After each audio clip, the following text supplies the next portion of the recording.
Warning. You've reached On the Box with Ray Comfort and are now in a biblical truth zone. Place all questions about theology, current events, and evangelism on the box, where they'll be weighed against the truth of God's Word. Ready your hearts and minds. You're about to be inspired and equipped to fulfill the Great Commission. Programming to engage in 5, 4, 3, 2, 1. All right, welcome to On the Box. I am Mark Spence alongside Ray Comfort, and in my normal seat we have Bradley Snow. Bradley, how you doing? I'm doing better than I deserve, which is true every day. That's powerful. Sorry, I know. For the rest of the show, we will keep the camera on Ray and myself. All right. Hey, well, you know, there's holidays at this time of the year and towards the end of the year and the beginning of the year. And this is always a great time to evangelize because you're around family who you don't typically see the rest of the year. You're talking about Halloween, Yeah. Thanksgiving, Christmas, New Year's. You got all-day football come January 1st. You excited for that? I'm excited. I watch rugby every night with my wife. Wow. That's a Sue great- likes rugby. Oh, she just loves it. That is quite surprising, actually, because she's so reserved. It's like American football without the timeouts. It's just, Yeah. it's about 80 minutes of non-stop. Yeah, without, not as exciting. Without the pads. Yeah, not as exciting. I agree. Not as exciting. But so we have some really neat evangelism things coming up. If you are local in sunny Southern California, we are going to be doing something a little bit different on Friday nights, in that we're going to be going over to the Mission Inn for every Saturday night in December, and also the very last Saturday in November. What's the Mission Inn? Is that like a Comfort Inn? Yeah, kind of. It actually is. It is a hotel slash More. dinner, Outside. mallish, outdoor. But you know what? There's millions of lights. There's something like 3 million lights that draws people from all walks of life just to hear us preach the gospel. I thought men love darkness and hate the light. They but- do. So they are going to be getting the light when we're out open air preaching. So Eddie and Brad, myself, and Easy will be heading out there. We have amplification. If you want to see what it's like to experience an open-air preaching session and you live in sunny Southern California, come on out because there's tons of people. You have to push the hecklers away. Oh, that You would sounds actually exciting. love it. Speaking of that, Saturday. Oh, we've got a clip we're going to show you coming up in a few moments how Saturday went. How's that? Oh, really? All right. Well, let me tell you how Friday went for me. It was terrible. It's good that you say so. We don't want to send people out thinking that it's going to be success every time. What happened? Yeah, well, the first guy that I went up to, I'm walking along with Greg Elsasser, right? He's pouring out his heart and how much he loves cats and... Yeah, he's got some stray. He doesn't like the sea. He likes mountains. Did you know that? No, is that Yeah, what it you is? ask him. He does not like the ocean. I don't like the ocean, he Yeah, says. so he's eating his tofu basket of whatever it is he's eating. And I see a guy, and I just interrupt him and go up to the gentleman, and I start sharing with him. And I go to shake his hand, he shakes my hand like this. Yeah, one of those sloppy fishes, yeah. And I went, oh. Yeah, I wanted to shake my hand and be a man, right? So I started talking to him, and he goes, hey, I just don't want to talk to anybody right now. And I go, are you sure? And he goes, Was he drunk? no, he was just out of it. He's your typical sunny Southern California guy Yeah, who too much sun. doesn't want to deal with us. So we went on our way and we started talking to this other kid. This kid was 14 years old. And the way it works is we kind of take turns. Greg will do the approach, and then I'll come up out of the, hey, what are you doing, Greg? Right? Or I'll do the approach, Yeah, and then Greg spontaneous. comes on the scene and goes, hey, what are you doing, Mark?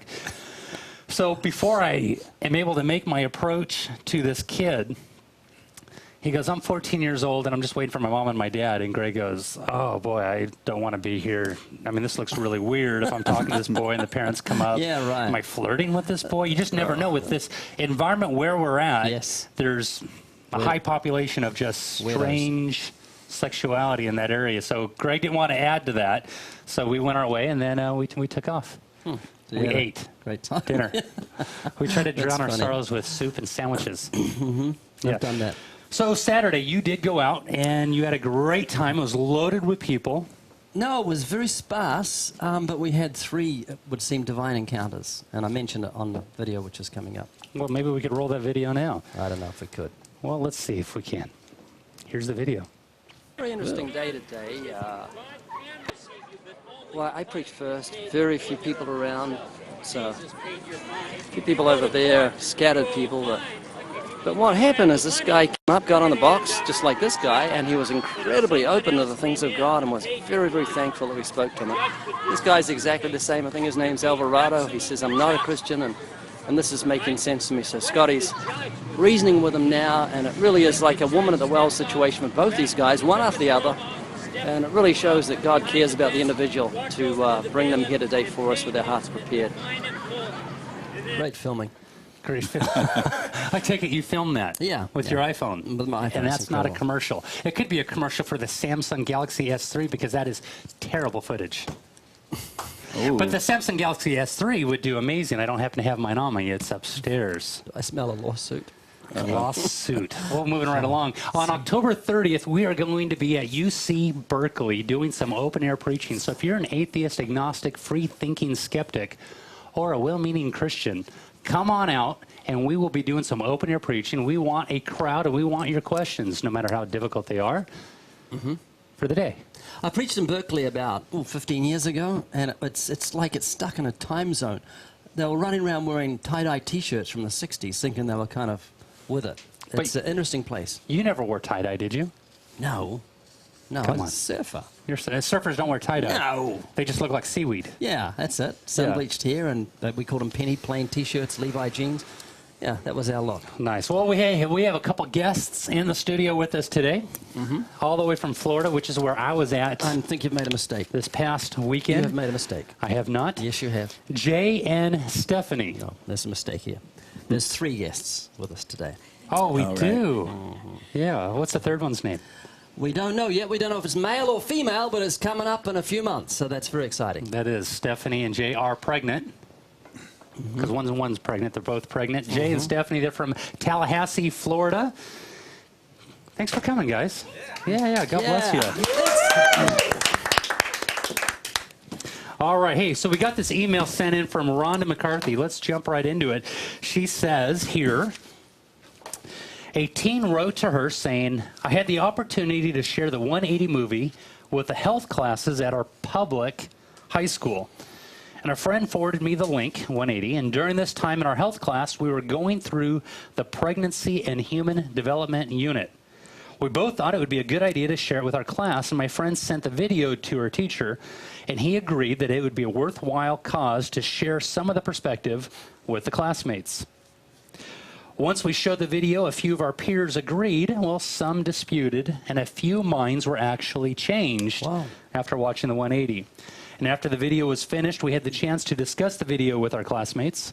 Most of our class enjoyed it, and a few argued their point of view.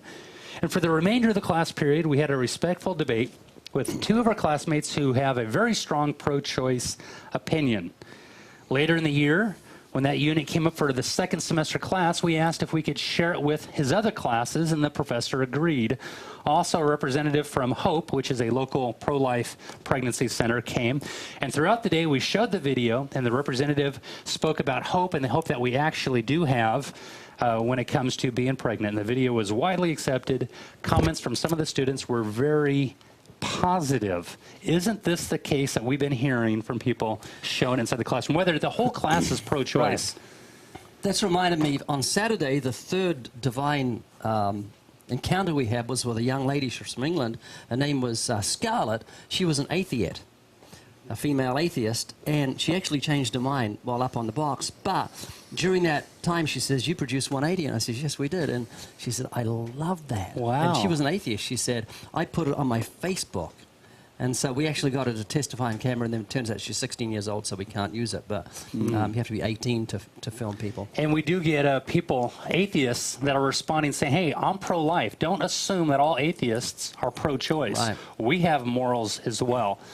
And, well, we think that's absolutely neat. Brad, what comes to your mind when you hear of it being shown inside of a classroom and people being able to talk about that? What are your ideas, your thoughts on that? Isn't that a great idea? Yeah, it's always surprising to me, actually, because, it seems like the school system, the public school system, is always doing all it can to avoid these issues, especially when it comes from a biblical foundation. And so when I heard that it was shown inside school, I'm I'm definitely pleased to hear that. But I'm also shocked and surprised. And so I can only imagine the conversation that came about. There was no repercussions for them showing in school at all? No, none that I saw. So that's actually a great thing. I like the way you say it. I can only imagine. That make a good song title. Wow. Yeah, I'll give it some thought. All right, here is the Evidence Bible quote of the week. And then we're actually going to go back to Brad, and Brad is going to read to us the Evidence Bible quote of the day. All right. Now, There he is. Sure. I hope I don't have to sound any words out here. Here's a quote from Charles Spurgeon. I hate to hear the terrors of the Lord proclaimed by men whose hard visages, harsh tones, and unfeeling spirit betray a sort of doctrinal desiccation. All the milk of human kindness is dried out of them. You know, in other words, I mean, we look at that. We have these people that are out there sharing the gospel, but they are walking corpses. Yeah. There's no joy of the Lord inside of them. You know, they're these monotone speakers, and you would think, yeah, so this is really Christianity? And this is really what Spurgeon is getting here. You know, I think the gospel is offensive enough.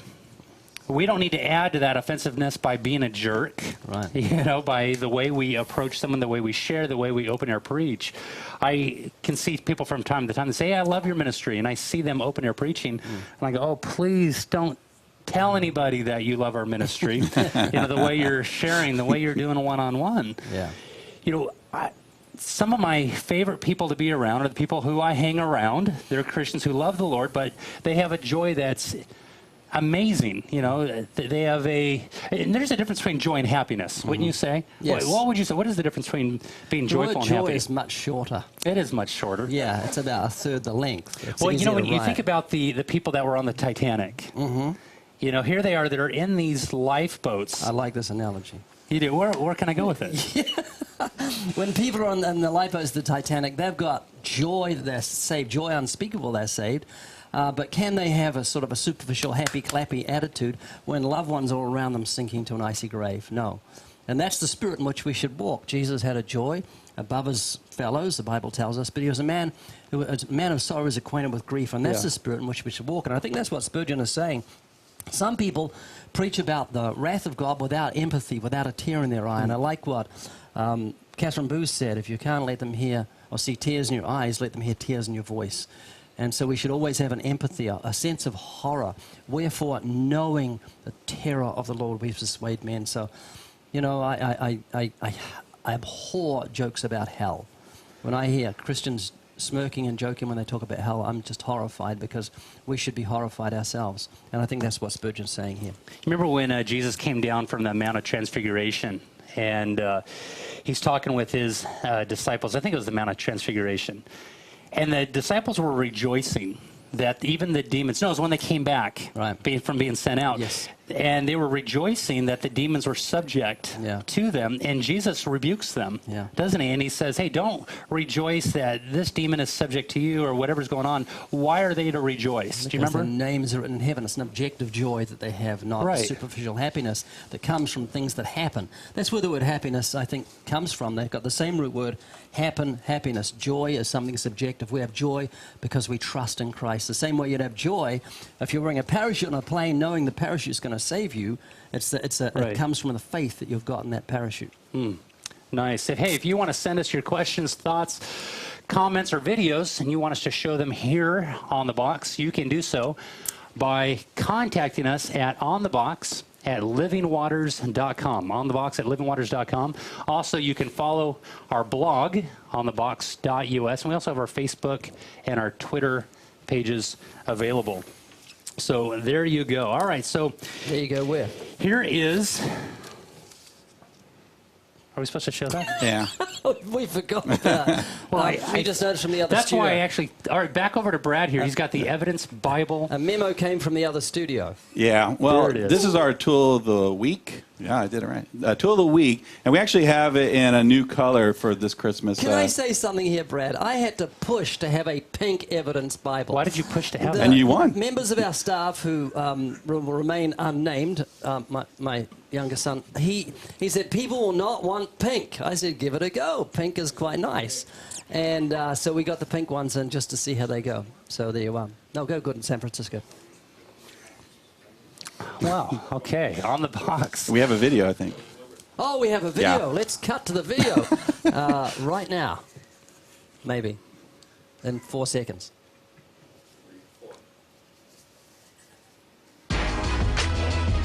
The Evidence Bible is a reservoir overflowing with everything evangelistic. I couldn't recommend it more highly.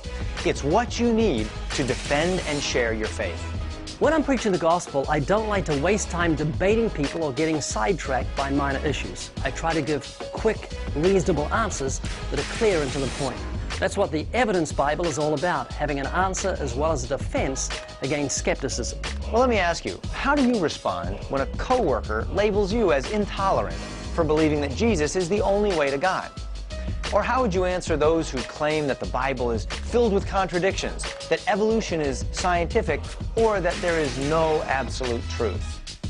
You'll learn how to answer these objections as well as many others easily and effectively within the pages of the Evidence Bible.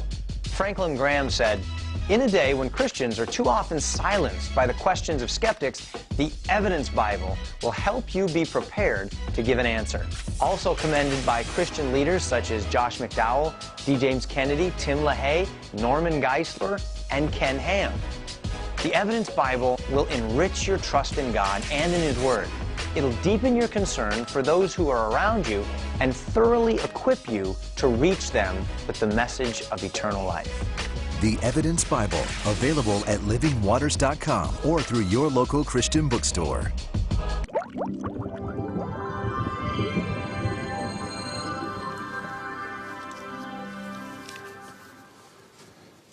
So that's You know, without a basis for truth, then there really is no truth. Right. You know, I have atheists come up to me and say, hey, you can't trust the Bible. I say, it's not trustworthy? No. Okay, well, what is your basis for truth? Mine is the Bible. Yours is what? You know, and there's this thing that I've adopted lately from a friend of mine named Corey. When he begins his open air preaching sessions and an atheist, he has a skeptic come up. He goes, hey, all right, hey, I'm a Christian.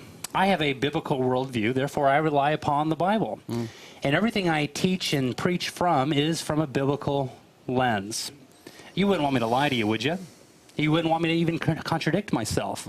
If I contradict myself, that equates to lying. So therefore, I'm going to rely upon the Bible throughout our conversation. So therefore, the person's not offended or surprised when he pulls out a Bible verse. Right. And he says, all right, so I'm going to stay reasonable and consistent, and I'm not going to contradict myself. All I ask is for you to do the same. You stay consistent within your worldview. What do you rely upon? What is going to be your basis? Reasoning, logic. Okay, so you're going to, but how do you know your reasoning is valid? Do you use your reasoning to deem your reasoning is valid? Well, that's circular reasoning. Could be insane. You know, and he went on to share with me, and I absolutely love this. I'm going to try this at Berkeley. So have an answer for this if you're going to show up at Berkeley, because this is going to be one of the things that I'm actually going to share. And I like it. I like throwing my cards out there. When you did your debate with Kirk, and you went up against Brian Sapien and his girlfriend at the time, you actually gave him all your notes in advance. I felt sorry for him. Who does that in a debate? Here's all my notes. These are all my points that I'm going to bring out. Well, here you go. Well, let me share with you something that I'm going to share when I'm open air preaching out there, and that is this. Would you agree that there are some people out there whose reasoning skills are not up to par with other people? In fact, they don't even realize that their reasoning is not valid. Whether they're mentally handicapped to some degree, they're out of touch with reality, but their reasoning is not at the place where maybe yours and mine is. Intellectually challenged. They are intellectually challenged. If they say yes, here's the problem that they're going to have. How do you know you're not one of them? How do you know you're not one of them where you're mentally challenged and you cannot understand what's even going on around you? Well, if you agree that these people don't even know that they don't know what's going on around them, how do you know you're not one of those people? You wouldn't even know it. No, as a Christian, we can account for it. Did you ever see that clip where the psychiatrists were bringing out the fact that there's no standard for sanity? No, I didn't. Can I have There's that? none. There's no standard for sanity. It's just what the psychiatrist, who may be insane, thinks is sane or not. Wow, I'd like to have that article. Yeah. That's interesting.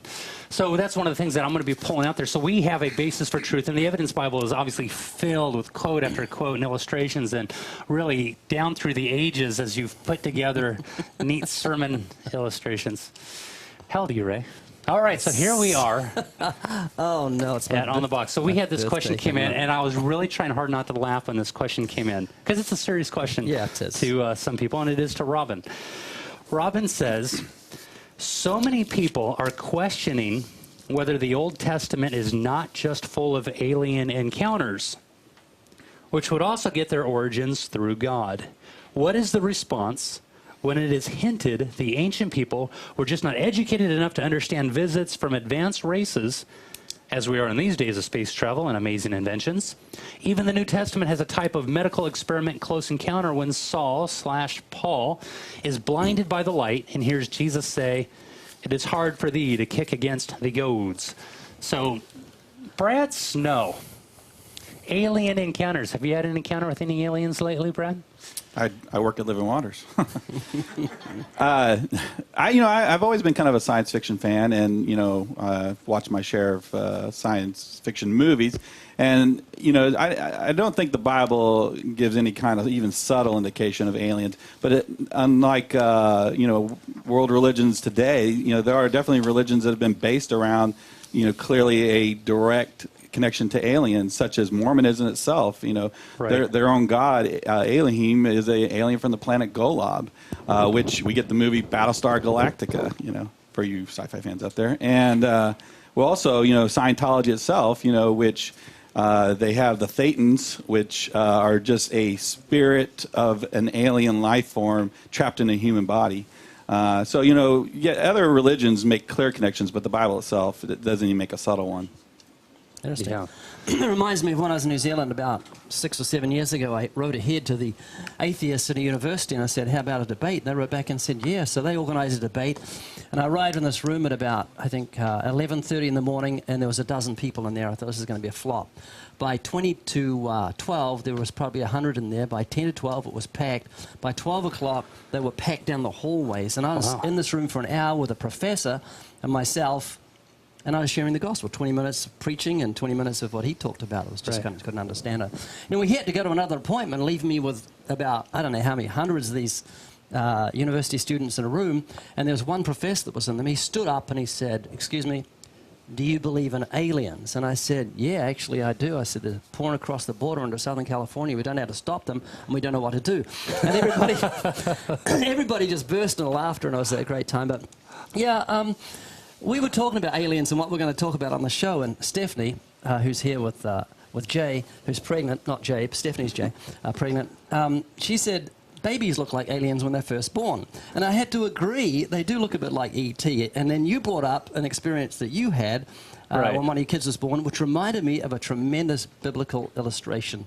So do you want to share that? Oh, boy, yeah, so for our firstborn, Noah, he was having a hard time coming on out, and they have this little contraption, a little vacuum. He didn't want to come out because there was masked men with knives waiting for him. Yes, there were.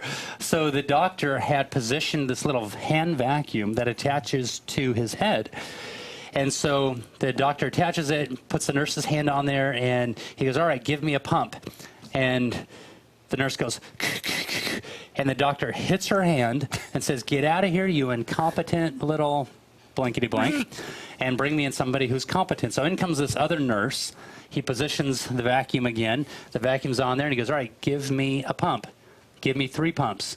3 pumps, and all of a sudden, he begins to position and pull out my little boy, Noah. And out he came, and when he came out, he had this big old vacuum lump that was protruding from the top of... That was probably from the first nurse who was kind of excited about pumping. She was pumped. She was pumped. And that whole thing reminded me of Moses striking the rock twice. And God says, you're not entering the promised land because you were disobedient. You know, God wants obedience.